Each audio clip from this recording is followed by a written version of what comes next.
We'll be right back with more Rugrats after this.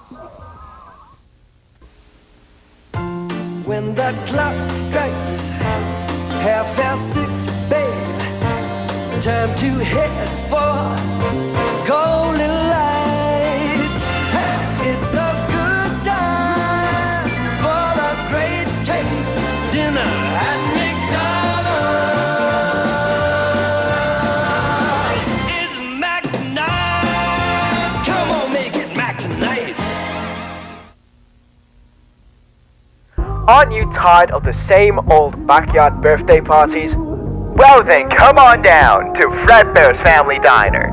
We got the latest arcade machines to wait for our amazing live shows, to watch along with the best pizza in town, and you get a free soda if you go up to Freddy and give him a big old hug.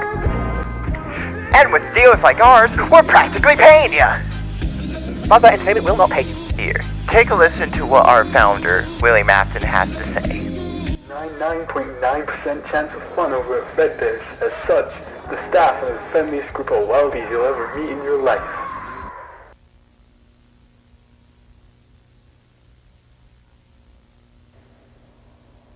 Connor, I'm sorry, but I don't want to go to prison. If we hide it in the suit, we can get away with it. Dean, you sure they won't check it? Oh, for fuck's sake. They won't. It's happened before. It's worked, okay? They haven't found fuck all. Alright, okay, fine. But promise me, if you get caught for this bullshit, you ain't gonna blame me for a shit job. Sure. I promise.